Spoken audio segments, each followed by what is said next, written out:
नमस्कार। News one India में आपका स्वागत है। आपके साथ मैं धर्मराज सिंह और महाराष्ट्र की खबरों की हम बात करेंगे। और सबसे पहले बात कोरोना की। महाराष्ट्र में कोरोना का कहर लगातार जारी है। महाराष्ट्र में कोरोना संक्रमित मरीजों की संख्या लगातार बढ़ रही है। पिछले 24 घंटों की अगर बात करें तो करीब 16,000 कोरोना संक्रमित मरीज पाए गए हैं। सार्वजनिक जगहों पर बड़े पैमाने पर होने वाली भीड़, मास्क न पहनने जैसी घटनाओं से कोरोना तेजी से फैल रहा है। पिछले गुरुवार को देश में कुल कोरोना मरीजों में 60% मरीज अकेले महाराष्ट्र से थे। पुणे, ठाणे, नागपुर और मुंबई में कोरोना के मामले बढ़ रहे हैं। महाराष्ट्र में फरवरी 2021 के पहले हफ्ते में ही कोरोना मरीजों की संख्या बढ़ रही है, जिससे प्रदेश में कोरोना की दूसरी लहर आने का अनुमान लगाया जा रहा है।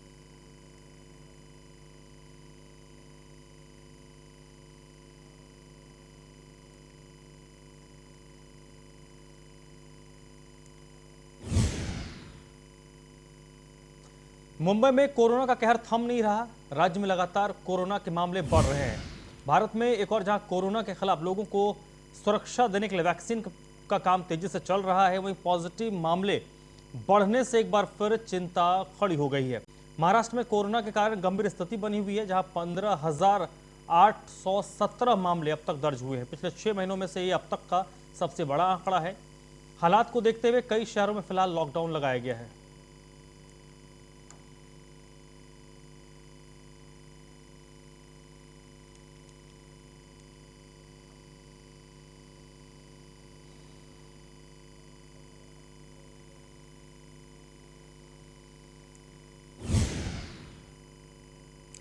वहीं पालघर में भी कोरोना का कहर देखने को मिल रहा है। सरकारी आश्रम में छात्र और अध्यापक कोरोना संक्रमित पाए गए हैं। संक्रमितों के संपर्क में आए अब लोगों की जांच शुरू कर दी गई है। पालघर जिले के जवाहर तहसील में कोरोना का संकट अचानक से बढ़ा है। एक सरकारी आश्रम स्कूल में 37 छात्र और 3 अध्यापक कोरोना संक्रमित पाए गए, जिसके बाद पूरे जिले में हड़कंप मच गया है। जवाहर तहसील के हिरडापाड़ा सरकारी आश्रम स्कूल के बच्चे और अध्यापक कोरोना संक्रमित हुए हैं। तो ये आदिवासी विकास विभाग के विनवल के सरकारी केंद्रीय खानपान गृह में काम कर रहे 16 कर्मचारी संक्रमित हुए हैं। इसके अलावा जवाहर नगर निगम के क्षेत्र में एक और कोरोना संक्रमित पाया गया है।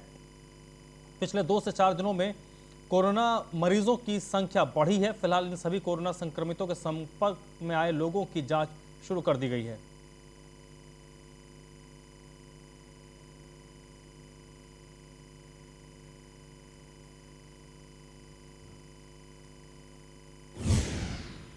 अगली खबर रायगढ़ से है, जहां पर कोविड का वैक्सीनेशन करवाने के बाद भी एक पुलिसकर्मी संक्रमित हो गए। रायगढ़ के अलीबाग के अस्पताल में पुलिसकर्मी का फिलहाल इलाज चल रहा है। तो बड़ा चौंकाने वाला मामला है रायगढ़ का, जहां पर एक सिपाही कोविड के वैक्सीनेशन के बाद ही पॉजिटिव पाया गया है। रायगढ़ में कोरोना टीकाकरण के कारण सरकारी कर्मचारियों को टीका लगाया गया था। साथ ही महसला थाने में कर्मचारियों को भी 25 और 26 फरवरी को टीका लगाया गया, जिसके बाद एक पुलिसकर्मी पॉजिटिव पाया गया है और कोरोना से जूझ रहे पुलिसकर्मी को अलीबाग के अस्पताल में इलाज के लिए भर्ती करवाया गया है। श्रीवर्धन के अस्पताल में टीकाकरण अभियान किया गया था।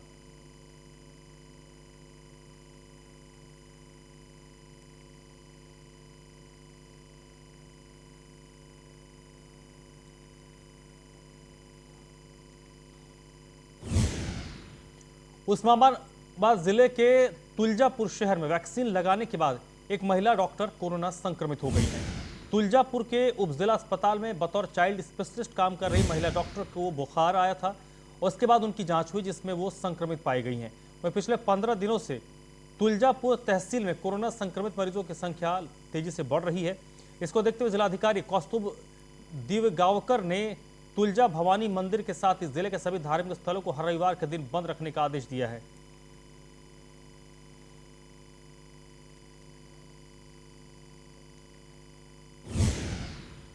बीड़ जिले में आज से 31 मार्च तक सभी दुकानों को बंद किया गया है। कलेक्टर रविंद्र जगताप ने 13 मार्च को यह आदेश जारी किया। जिले के सभी होटल, भोजनालय, चाय के स्टॉल, बार, रेस्टोरेंट ग्राहकों के लिए पूरी तरीके से बंद कर दिया जाएगा। साथ ही जिले के सभी मंगल कार्यालय, समारोह हॉल और अन्य कार्यक्रम 18 मार्च 2021 से अनिश्चितकाल के लिए बंद होंगे। जिले में फल और सब्जी विक्रेताओं को मास्क का उपयोग करके फल और सब्जियां बेचनी होगी। कलेक्टर ने आदेश दिया है कि जिले के सभी आवश्यक किराने का सामान, दूध विक्रेता और चिकित्सा को छोड़कर सभी दुकानें प्रतिदिन सुबह 7 बजे से शाम को 7 बजे तक खुले रहेंगी, शाम को 7 से सुबह 7 बजे तक बंद रहेंगी।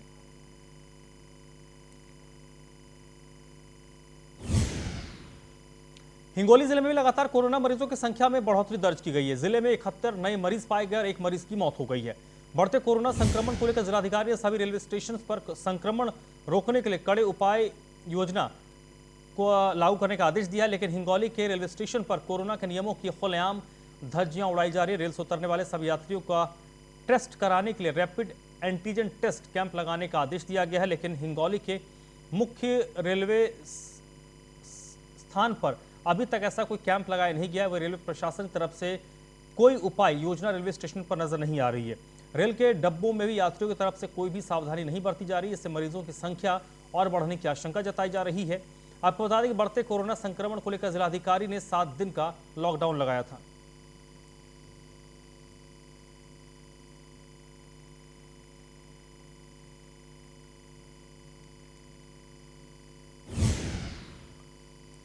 बुल्डाना के शेगांव शहर में नगर पालिका ने सख्त कार्रवाई करते हुए मास्क नहीं पहनने पर 200 रुपए का जुर्माना लगाया है। बुल्डाना जिले के शेगांव शहर में नगर पालिका ने सख्त कार्रवाई की है। मास्क नहीं पहनने पर 200 रुपए का जुर्माना लगाया गया है।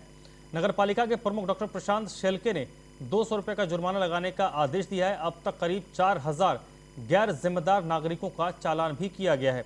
शहर में अब तक कई कोरोना के केस सामने आ चुके हैं।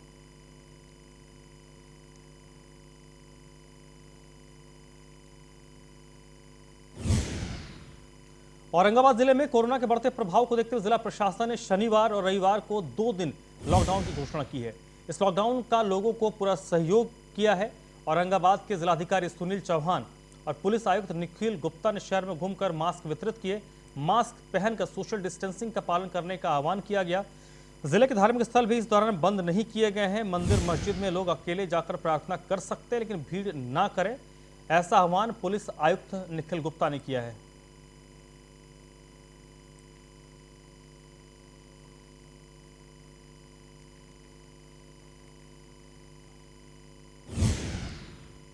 महाराष्ट्र के गृह विभाग के आदेश पर मुंबई पुलिस के असिस्टेंट पुलिस इंस्पेक्टर सचिन वाजे का क्राइम ब्रांच से हटा दिया गया है।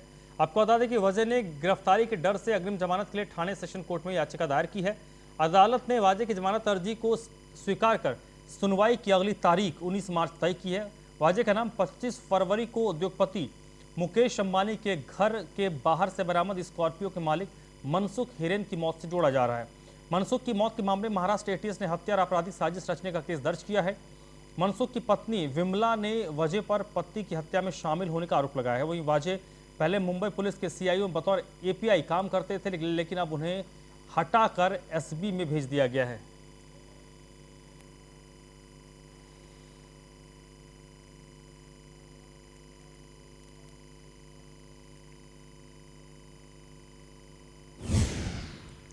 एनकाउंटर स्पेशलिस्ट सचिन वाजे पहले मुंबई पुलिस के सीआईयू में बतौर एपीआई काम करते थे, लेकिन अब उन्हें वहां से हटाकर एसबी भेजा गया है। वहीं सचिन वाजे ने व्हाट्सएप पर एक चमकाने वाली पोस्ट शेयर की, जिसमें उन्होंने लिखा है कि दुनिया को अलविदा कहने का समय आ गया है। जिसके बाद सचिन वाजे की इस पोस्ट से हर जगह हलचल मच गई। अपने व्हाट्सएप स्टेटस के माध्यम से सचिन वाजे ने दावा किया कि 3 मार्च 2004 को उन्होंने सीबीआई द्वारा झूठे आरोप में गिरफ्तार किया गया था। उनके सहकर्मी उन्हें गलत मामले में शामिल करने की कोशिश कर रहे हैं। 17 साल उनके साथ उम्मीद, धीरज, जीवन ने नौकरी थी, लेकिन अब मेरे पास जीवन नहीं है, कोई नौकरी नहीं है, कोई जीवन जीने को उम्मीद नहीं है।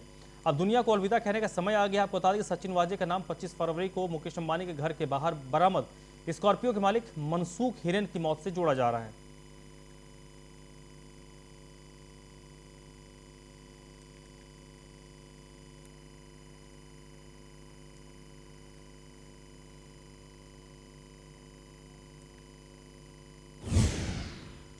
कर्नाटक में मराठी भाषा के लोगों पर पिछले 8 दिनों से कन्नड़ समर्थक संगठन की ओर से हमले किए जा रहे हैं। शिवसेना के राज्यसभा सांसद संजय राउत ने कहा है कि मैं मुख्यमंत्री उद्धव ठाकरे और उप मुख्यमंत्री से अपील करता हूं कि एक सर्वदलीय प्रतिनिधिमंडल के साथ बेलगाम जाएं और हमारे लोगों पर हो रहे हमले के मुद्दे को उठाएं। 8 दिनों से जिस तरह से हमारे लोगों पर हमला चल रहा है, खूनी खेल चल रहा है, उस बारे में ना भारतीय जनता पार्टी का कोई वरिष्ठ नेता बोल रहा है, ना केंद्रीय गृह मंत्री बोल रहे हैं, ना प्रधानमंत्री उसके बारे में कोई सूझबूझ ले रहे हैं। तो क्या अगर वहाँ हमारे लोगों के सर फूट रहे तो हम भी हमारे हाथ में डंडे लेकर वहां जाए क्या? गांव में 8 दिनों से जिस तरह से हमारे लोगों पर हमला चल रहा है, खूनी खेल चल रहा है, उस बारे में ना भारतीय जनता पार्टी का कोई वरिष्ठ नेता बोल रहा है, ना केंद्रीय गृह मंत्री बोल रहे हैं, ना प्रधानमंत्री उसके बारे में कोई सूझबूझ ले रहे हैं। तो क्या अगर वहाँ हमारे लोगों के सर फूट। मुख्यमंत्री उद्धव ठाकरे और शिवसेना के विधायक रविंद्र वायकर के खिलाफ बीजेपी नेता किरीट सोमैया ने जमीन व्यवहार को लेकर कई गंभीर आरोप लगाए हैं। इसके कारण विधायक वायकर ने सोमैया को डिफेमेशन का नोटिस भेजा है। आपको बता दें कि इसकी शिकायत सोमैया चुनाव आयोग में कर चुके हैं। विधायक रविंद्र वायकर ने चेतावनी दी कि अगर किरीट सोमैया ने सार्वजनिक रूप से माफी नहीं मांगी तो उनके खिलाफ कार्रवाई की जाएगी।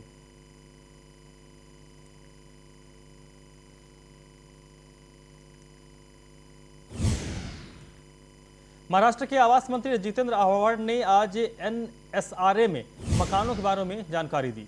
इस मौके पर उन्होंने कहा कि एसआरए प्रोजेक्ट हटा दिया गया है, अब विध्वंस के 5 साल बाद मकान बेचे जा सकते हैं। भवन वर्तमान में निर्मित होने के बाद मकान को 5 साल तक बेचा नहीं जा सकता है। आव्हाड ने कहा कि कई परियोजनाओं को पूरा होने में 5 से 10 साल लगते हैं, इसलिए एसआरए में मकान बेचने का फैसला जल्द ही किया जाएगा। इमारत के निर्माण के बाद 5 साल के शासन को बदल दिया जाना चाहिए और लोगों को अपनी झोपड़ी गिरने के 5 साल बाद इसे बेचने में सक्षम होना चाहिए। 10 से 15 साल पहले कोई भी एसआरए योजना तैयार नहीं की जाती थी, इसलिए लोगों को घर मिलने में 15 साल लगते थे, फिर बेचने के लिए 5 साल।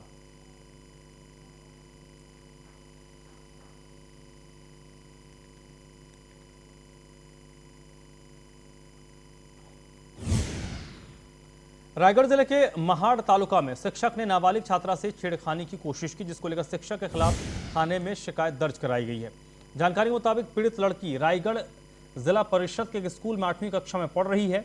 पीड़ित लड़की अकेली थी। इस दौरान लड़की को अकेला पाकर उसके साथ छेड़छाड़ की कोशिश हुई।